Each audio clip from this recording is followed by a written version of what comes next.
မင်္ဂလာပါဘုရားရှင်ရဲ့ကျေးဇူးတော်ကိုရှေးဥစွာချီးမွမ်းပါတယ်လို့ဘုရားရှင်ကျေးဇူးချီးမွမ်းတယ်ပြီးခဲ့တဲ့အပတ်တုန်းကကျွန်တော်အစီခံပြီးတော့ဒီဝင်ငှသွားတယ်အဲ့ဒါကတော့ a temple of his body ကျွန်တော်ရှင်ဟောခရစ်ကြောင့်ကိုကျွန်တော်တို့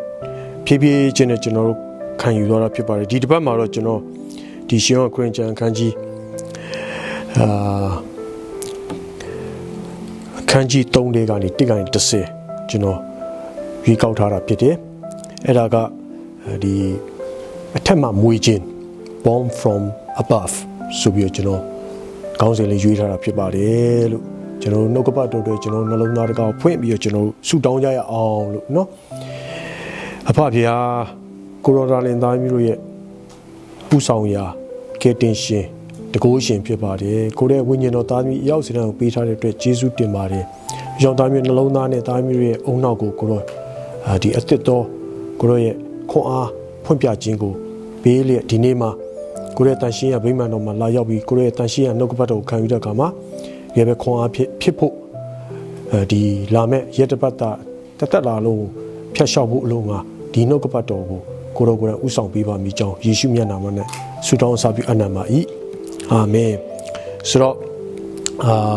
အထက်မှာမွေးခြင်းကောင်းစဉ်ကတော့နော် born from above so ရှင်ခရစ်ယာန်ခန်းကြီး3ငယ်1ကနေ10 John chapter 3 verse 1 to 10ကျွန်တော်အတူတူကဖတ်ယူကြအောင်လို့เนาะသားသမီးတို့လည်း English version I just put a PowerPoint on that so we read together ယူဒလူတို့တွင်အရာရှိဖြစ်သောနီကောနေအမည်ရှိသောပါရီရှဲတယောက်သည်ညင်အကာယေရှုတန်သို့လာ၍အရှင်ဘုရားကိုတော်သည်ပြတော်မူသောဤနမိတ်လက္ခဏာတို့ကိုဘုရားသခင်၏အခွင့်မရှိလေဘယ်သူမျှမပြနိုင်သည်ကိုကျွန်ုပ်တို့သည်ထောက်၍ကိုတော်သည်ဘုရားသခင်တန်တော်မှကြွလာတော်မူသောဆရာဖြစ်ကြောင်းကိုသိကြပါ၏ရှောက်တော် Now there was a man of the Pharisees named Nicodemus, a ruler of the Jews. This man came to Jesus by night and said to him, Rabbi, we know that you are a teacher come from God, for no one can do these signs that you do unless God is with him. So we continue again. ယေရှုကဒုတိယမွေးခြင်းကိုမခံသောသူမည်တွေကဘုရားသခင်နိုင်ငံတော်ကိုမမြင်ရငါမှန်ကန်ဆိုသည်ဟုပြန်၍မိန့်တော်မူ၏နီကောဒင်ကလည်းအသက်ကြီးသောသူသည်မွေးခြင်းကိုအဘယ်သို့ခံနိုင်ပါမည်နည်းအမိဝမ်းတဲ့သို့တဖန်ဝင်၍မွေးခြင်းကိုခံနိုင်ပါမည်လောဟုလျှောက်၏ယေရှုကလည်းရေနှင့်ဝိညာဉ်တော်မမွေးသောသူမည်တွေကဘုရားသခင်နိုင်ငံသို့မဝင်ရဟုငါမှန်ကန်ဆို၏ Jesus answered him Truly, truly, I say to you, unless one is born again, he cannot see the kingdom of God. Nicodemus said to him, How can a man be born when he is old? Can he enter a second time into his mother's womb and be born? Jesus answered, Truly, truly, I say to you, unless one is born of water and the Spirit, he cannot enter the kingdom of God. ဇာတိပဂတိမွေးသောအရာသည်ဇာတိပဂတိဖြစ်၏ဝိညာဉ်တော်မွေးသောအရာသည်ဝိညာဉ်ဖြစ်၏ဒုတိယမွေးခြင်းကိုခံရမည်ဟုငါဟောပြောသည်ကိုအံ့ဩခြင်းမရှိနှင့်လေသည်အလိုရှိသည့်အတိုင်းသွားလာ၏လေ၏အတန်ကိုသင်သည်ကြားရတော်လဲအဘယ်ရက်ကဖြစ်သည်အဘယ်ရက်သို့သွားသည်ကိုမသိနိုင်ထိုနည်းတူဝိညာဉ်တော်မွေးသောသူဖြစ်သည်ဟုမိန့်တော်မူ၏That which is born of the flesh is flesh and that which is born of the Spirit is spirit. Do not marvel that I said to you, you must be born again. The wind blows where it wishes, and you hear its sounds, but you do not know where it comes from or where it goes. So it is with everyone who is born of the Spirit. The last one. နီကောဒင်ကလည်းဤမှုရာသည်အဘယ်သို့ဖြစ်နိုင်ပါမည်နည်းဟုလျှောက်လျင်တပန်ယေရှုကသင်သည်ဣသရေလတို့တွင်ဓမ္မဆရာဖြစ်လျက်ပင်ဤမှုရာကိုမသိသလော Nicodemus said to him, How can these things be? Jesus answered him, Are you the teacher of Israel, and yet you do not understand these things? Amen. So this is very amazing scripture, and Jesus encouraged us. And in this, the tema solution, Nicodemus solution, idilam you at Damasia. The king Kito, pure like the born again, the Pam Wipachingo, to Namle, to Damasia Pitole, the king Kito, to Namle, but don't meet a comma, the king Kito got to Shimbiari. Bomb from above, a Tamani Muiji. Imagine what you look on notary. Born from above. So born again, English born again. The Pam Wipachin, born from above. I don't know what to do. 2 year solo jinga to do be. General Paya the king Krito go young Jibira Kama. General Yausi Danga, a Tema Wipa Jingo, Kanyare to the pity. Eddie Atema Wipa Jin Suraga, by spirit, winning on it, Wipa Jingo, General Sura pity. Eddie winning on it, Wipa Jin Sura Yaga, Luga, Loju, Mayao. Kabama she did. ဘလောက်တကိုးကြီးရဲ့လူပဲဖြစ်ဖြစ်ဘလောက်ပညာတတ်တဲ့လူပဲဖြစ်ဖြစ်ဘလောက်ပတ်စံရှိရဲ့လူပဲဖြစ်ဖြစ်ဘလောက်အရေးချင်းအားဖြင့်မြေရှိုးပြီးမိုးပြန်နိုင်တဲ့သူပဲဖြစ်ဖြစ်ဝိညာဉ်တော်နဲ့မွေးဖွားခြင်းကိုဘလို့မှမလုပ်ပေးနိုင်ဘူးဒါပေမဲ့သခင်ခရစ်တော်ရဲ့တည်ခြင်းမှာထမြောက်ခြင်းသခင်ခရစ်တော်ကိုကျွန်တော်ယုံကြည်သောသူအရောက်စီတိုင်းအတွက်ဒီဝိညာဉ်တော်ဆိုတာရှိတယ်ဒီဝိညာဉ်တော်ကပဲလူတစ်ယောက်ရဲ့အသက်တာကိုပြောင်းလဲသွားစေနိုင်တယ်ဒါကြောင့်မလို့ born from above ဆိုယေရှုခရစ်တော်ကြွလာတာယေရှုလို့ကျွန်တော်တို့လာတာဒီယေရှုခရစ်တော်ကိုကျွန်တော်ယုံကြည်တဲ့အခါမှာကျွန်တော်တို့အသက်တာက born again အသက်တာဖြစ်သွားတယ်အထက်ကမွေးဖွားခံရတဲ့သူဖြစ်သွားတယ်ကျွန်တော်တို့ဒီထဲမှာဒုတိယတစ်ချက်ကိုတွေ့ရမယ့်အခါမှာဝိညာဉ်တော်နဲ့မွေးတဲ့သူရေနဲ့ဝိညာဉ်တော်တဲ့နော် water and spirit ဆိုတော့ရေနဲ့မွေးတယ်ဆိုတော့ကျွန်တော်ဗတ္တိဇံမင်္ဂလာကိုကျွန်တော်ခံယူရတာဖြစ်တယ်ကျွန်မဆိုခံယူဗတ္တိဇံမင်္ဂလာကလေးတွေတော့မခံယူရသေးဘူးအသက်အရွယ်ရလာပြီးနားလည်ပြီးတဲ့သူခံယူသွားတဲ့အခါအဲ့ဒါကအတူတကွဖြစ်တယ် born spirit and water ဖခင်ရဲ့ရွေးကောက်ခြင်းဖခင်ရဲ့ကျွန်တော်တို့ကိုပေးထားတဲ့သူ့ရဲ့မေတ္တာနဲ့ကယ်တင်ခြင်းကိုဝိညာဉ်တော်အဖြစ်ဒါသူကခံယူနိုင်တာဖြစ်တယ်လူကလှုပ်ယူလို့မရဘူးအဲ့ဒါကဖခင်ကလှုပ်ပေးတဲ့အပိုင်းပြီးရင်ကျွန်တော်တို့ရဲ့အပိုင်းကြတော့အဲ့ဒီဟာကိုရလာပြီးတဲ့အခါမှာတက်သေးကိုပြတာဖခင်ရှိလူရှိမှာဒီရေနဲ့ဗတ္တိဇံမင်္ဂလာကိုခံတာကျွန်တော်တို့တက်သေးပြခြင်းဖြစ်တယ်ဒါကြောင့်မလို့နံပါတ်1တစ်ချက်ကရေနဲ့ဝိညာဉ်တော်နဲ့မမွေးသောသူလင်ကောင်းကင်နိုင်ငံကိုမမြင်ရဘူးတဲ့စောစောကကျွန်တော်အနီလေးနဲ့အပေါ်မှာကျမ်းစာထဲမှာကျွန်တော် highlight လုပ်ထားတယ်မမြင်ရဘူးပြီးဒုတိယမွေးခြင်းမခံတော့သူကမဝင်ရဘူးတဲ့ကောင်းကင်နိုင်ငံတော်ဆိုတော့အဲ့ဒီနှစ်ချက်ကအတုံးလုံးမတူတော့လေသူ့ရဲ့ meaning ကအတူတူပဲမမြင်ရတာနဲ့မဝင်ရတာနဲ့ကအတူတူပဲမမြင်လဲမမြင်ရမဝင်ရလဲမဝင်ရဆိုတာကအဲ့ဒီကောင်းကင်နိုင်ငံတော်ခရစ်တော်ထံကိုမရောက်နိုင်ဘူးဘာကြောင့်လဲဆိုတော့ဝိညာဉ်တော်နဲ့မမွေးတဲ့အတွက်ကြောင့်ဒါကြောင့်ဝိညာဉ်တော်နဲ့မွေးဖွားတဲ့သူသားလေကောင်းကင်နိုင်ငံကိုဝင်ရမယ်ဆိုတာကသခင်ခရစ်တော်ရဲ့ပေးတဲ့ထာဝရအသက်ကယ်တင်ခြင်းမင်္ဂလာပြီးဗတ္တိဇံမင်္ဂလာကိုခံယူတော်သူသားလေဒီနေ့ကောင်းကင်နိုင်ငံကိုမြင်ရမယ်ဝင်ရမယ်အဲ့ဒါအတူတူပဲเนาะနှစ်ခုခွဲလိုက်လို့မရဘူးစောစောတုန်းကလည်းကျွန်တော်ဒီနေ့ကျွန်တော်ကဘာပေါ်မှာတချို့တွေဟောပြောနေတယ်ရေနဲ့ဗတ္တိဇံခံပြီးသွားပြီဝိညာဉ်တော်နဲ့ထပ်ခံရမယ်ဆိုပြီးနောက်တစ်ခေါက်ထပ်ပေးတယ်အဲ့ဒါကမာယွင်းတဲ့ဩဝါဒဖြစ်တယ်เนาะတခင်ခရစ်တော်ပေးထားတဲ့ဝိညာဉ်တော်နဲ့ကျွန်တော်ခံယူတဲ့အခါမှာအဲ့ဒီဗတ္တိဇံခံလိုက်တဲ့အခါမှာအဲ့ဒါကျွန်တော်တက်တည်ပြလိုက်တာရေနဲ့ဝိညာဉ်တော်မွေးထားခြင်းအတူတကွဖြစ်တာကိုဆိုတာဖြစ်တယ်เนาะစောစောကရေနဲ့ဝိညာဉ်တော်ရေနဲ့ဒါကြောင့်သခင်ခရစ်တော်ယော်ဒန်မြစ်ထဲမှာဗတ္တိဇံဆရာကိုငါအလုပ်တွေပြီးဖို့အတွက်ငါ့ကိုဗတ္တိဇံပေးပါလို့ပြောတဲ့အခါမှာဗတ္တိဇံဆရာယောဟန်ကသခင်ခရစ်တော်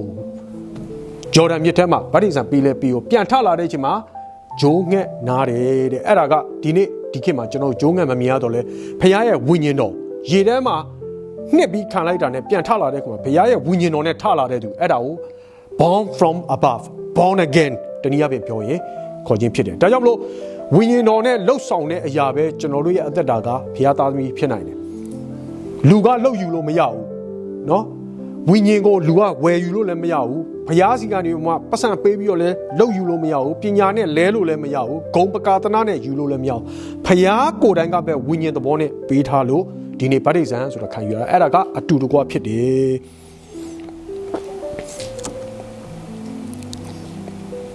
နောက်ဒီထဲမှာကျွန်တော်စောစောလေသည်တဲ့မင်းတို့အတန်ကိုတော့ကြားမယ်ကိုကျွန်တော်လေတိုက်တဲ့ကမှာအတန်ကြားရတယ်သူ့ရဲ့ကလေးနဲ့တော့ကျွန်တော်မှုန်တိုင်းလာတဲ့ကမှာလေတန်ကြားရတယ်ဒါနဲ့အဲ့လေဘယ်ကနေလာလိုက်မှန်းမသိဘူးတဲ့ဘယ်ကိုသွားလိုက်မှလဲတွေ့ရလားမတွေ့ရဘူးတော့လေဆိုတော့ဝိညာဉ်တော်နဲ့မွေးတဲ့လူကအဲ့ဒီသဘောကိုစောင့်တယ်တဲ့အဲ့ဒီရဲ့သဘောကဒီနေ့ကျွန်တော်တို့ Greek letter မှာဆိုလို့ကြည့်ပညူမာဆိုတာကျွန်တော်တို့အားလုံးသိတယ်နော်ပညူမာဆိုတာကကျွန်တော်တို့လေထိုးလေလို့သူတို့အဓိပ္ပာယ်ရတာပေါ့နော်တော့ Greek letter ရဲ့ပညူမာကိုသူတို့ဘာသာပြန်လိုက်တဲ့အခါမှာလေလို့လည်းသုံးလို့ရတယ်လို့ဝိညာဉ်တော်ဝိညာဉ်လို့လည်းသုံးထားတာဖြစ်တယ်ဒါကြောင့်မလို့အဲ့ဒါစောစောကမမြင်ရနဲ့မမြင်ရမဝင်ရတယ်လို့ပဲ तू ကအတူတူပဲဖြစ်တယ်နော် Greek လိုမှာပညူမာဆိုတာအတူတူပဲဖြစ်တယ်ဆိုတော့လေကို spirit လို့လည်းကျွန်တော်တို့သုံးလို့ရတယ်လို့တွေ့ရတာဖြစ်တယ်ဆိုတော့လေရဲ့လာခြင်းနဲ့လေရဲ့သွားခြင်းကိုကျွန်တော်တို့မတွေ့ရအောင်အဲ့ဒီအတိုင်းပဲကျွန်တော်တို့အခုခရစ်တော်ကိုလက်ခံထားတဲ့သူ born again born from above အထက်ကမွေးခြင်းခံရတဲ့သူတွေရဲ့တဒံကလေကဲ့သို့တူတယ်ဆိုတော့သခင်ခရစ်တော်ကပြောထားတာအဲ့ဒီနီကောဒင်ကိုနီကောနေဆိုတာကဂျူးလူမျိုးတွေရဲ့ဒီနေ့ပြောမစို့ကြမ်းတက်ပုဂ္ဂိုလ်စောစောဣသီလလူမျိုးရဲ့ဓမ္မဆရာမင်း born again ဖြစ်မှာတဲ့ဆိုတဲ့သဘောကဂျူးတွေကသခင်ခရစ်တော်ကိုဝိညာဉ်တော်နဲ့မွေးဖွားတဲ့သူကယ်တင်ရှင်ဆိုတာကိုသူတို့မယုံဘူးမယုံတဲ့အတွက်ကြောင့်နီကောဒင်ကိုသခင်ခရစ်တော်ကသူဒီဂျူးတွေရဲ့ကယ်တင်ရှင်ဖြစ်တယ်တကဘာလုံးရဲ့ကယ်တင်ရှင်ဖြစ်တယ်ဆိုတော့အဲ့ဒီသူကိုမှထူးထူးခြားခြားရွေးပြီးတော့ပြတာဒါကြောင့်မလို့သူကရှင်ဟောခရစ်ယာန်ထဲမှာဆို3ချိန်3ကသူ့အကြောင်းပါတယ်ဒီဂျူးပါရီရှဲဓမ္မဆရာကစူးစမ်းပြီးတော့အဲ့ဒီဒုတိယမွေးခြင်းတော်ကိုနားမလဲတာတပနာဆုံးအခန်းကြီး3မှာပါတယ်အခန်းကြီး9မှာတစ်ခေါက်ပါတယ်နောက်တစ်အခန်းကြီး19မှာနောက်တစ်ခေါက်ပါတယ်အဲ့ဒီလူကပါရီရှဲကြီးကနောက်ဆုံးကြတော့ပြောင်းလဲသွားတဲ့ယုံကြည်သူဖြစ်သွားတယ်ထူးကြတာနော်ပထမနားမလဲဘူးနားမလဲတဲ့လူပါရီရှဲကြီးကနောက်ပိုက်ဆုံးသခင်ခရစ်တော်ကားတိုင်ပေါ်ချပြီးတော့သူ့ရဲ့ခန္ဓာကိုယ်ကိုတကြိုမဲ့အခါမှာသူကအတူရှိနေတာယုံကြည်သူဖြစ်သွားတယ်ဆိုတော့ကျွန်တော်တွေ့ရတယ်ဆိုတော့ तू နားမလဲဘူးဘာကြောင့်နားမလဲဆိုတော့ဂျူးလူမျိုးတွေကသခင်ခရစ်တော်ဝိညာဉ်တော်နဲ့မွေးဖွားတာသခင်ခရစ်တော်ကယ်တင်ရှင်ဖြစ်တာကိုသူတို့လုံးဝလက်မခံတဲ့ကြောင့်နီကောဒင်ကို तू ကမင်းဒုတိယမွေးခြင်း born from above ဆိုတာအပေါ်ကလာတဲ့သခင်ခရစ်တော်ကိုလက်ခံမှသာလေဒုတိယမွေးတဲ့သားသမီးဖြစ်မယ်ပြောမယ်ဆိုဝိညာဉ်တော်နဲ့မွေးတဲ့သားသမီးဖြစ်ဆိုနီကောဒင်လုံးဝနားမလဲဘူးကျွန်တော်ကအမေဝင်းတဲ့ကိုနောက်တစ်ခေါက်ပြန်ဝင်ရမှာလားတဲ့အသက်ကြီးပြီကျွန်တော်ဘယ်လိုလုပ်သွားဝင်လို့ရမလဲမဟုတ်ဘူးသခင်ခရစ်တော်ကိုယုံကြည်လက်ခံစောစောကပြောတဲ့ဝိညာဉ်တော်နဲ့ဘုရားရဲ့ဝိညာဉ်တော်နဲ့ခံရတဲ့သူပြီးရင်ဗတ္တိဇံခံတဲ့လူအဲ့ဒီလူကနိုင်ငံတော်ကိုဝင်ရမယ်မြင်ရမယ်လို့နီကောဒင်ကိုသူကရှင်းပြနေတာဖြစ်တယ်ဒါကြောင့်မလို့ဝိညာဉ်နဲ့မွေးတဲ့သူရဲ့အသက်တာဒီနေ့ယုံကြည်သူတွေရဲ့အသက်တာကလေကဲ့သို့အသက်တာဖြစ်တယ်ဘုရားနာမဘုန်းကြီးပါစေပြောချင်တဲ့ဥစ္စာကအပြင်းလူတွေမယုံကြည်တဲ့သူတွေဖယားကိုတေးသေးချာချာမိမိကဲတင်ပိုင်ရှင်ဖြစ်ဝိညာဉ်တော်နဲ့မွေးထားတဲ့သူတွေတင့်ကိုကြည့်လိုက်တဲ့အခါမှာတင်ကမတူတဲ့လက္ခဏာရှိနေတာဖြစ်တယ်အဲ့ဒါကထူးထူးခြားခြားအဲ့ဒီအဝတ်စားကြောင်းမဟုတ်ဘူးပညာအရေးချင်းကြောင်းမဟုတ်ဘူးအတိုင်းဝိုင်းကြီးတာငယ်တာနဲ့မဟုတ်ဘူးဘာကွာလဲဆိုတော့တခါလေကြာနေကျွန်တော်တို့အရောက်စီတိုင်းမေးတာခံမှုလိမ့်မယ်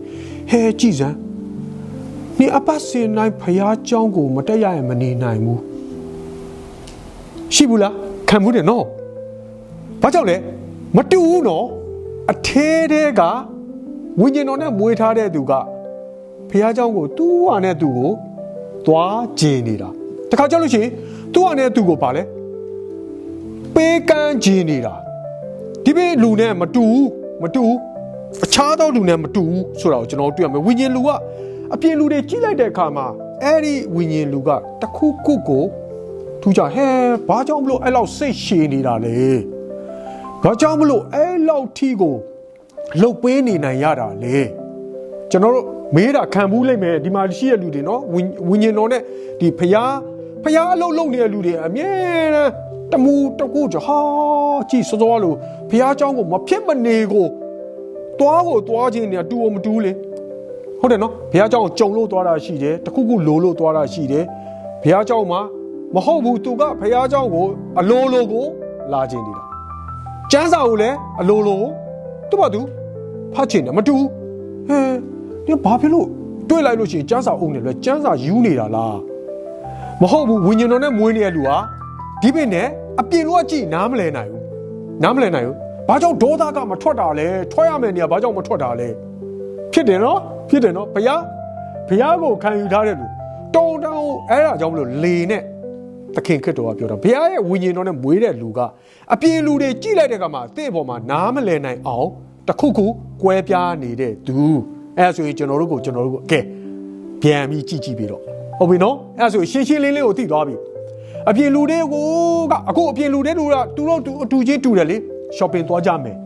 ရလားတူတယ် shopping သွားကြအရက်ဆိုင်သွားကြမယ် night club သွားကြမယ်တူလားတူတယ်ရအောင်တူလို့ရတယ်အခုဆိုလို့ရမယ်ဒီလိုအချိန်ဆိုကျွန်တော်အမြဲတမ်းပြောနေကြလေးရှိတယ်အခုလို new market တို့ဗာလဲမြို့ထဲမှာဆိုလို့ရှိရင်ပွဲစီတယ်နော်ယာတီဦးတို့ကလည်းကောင်းနော်ဒါနဲ့ဝိညာဉ်တော်မွေးတဲ့လူတွေကအဲ့လူတွေနဲ့တူလားမတူတော့ကွာနေတာနော်သူ့မှာဘာပညာမှတော့မရှိဘူးသူ့မှာဘာဂုဏ်မှတော့မရှိဘူးသူ့မှာဘာအရေးချင်းမှတော့မရှိလိမ့်မယ်ဒါနဲ့ဖျားတဲ့ဆိုတော့ born from above ဒါကြောင့်မလို့အပြင်လူတွေကတင့်ကိုကြည်လိုက်လို့ရှိရင်တခုခုကိုထူးခြားနေတာဝိညာဉ်လူပဲ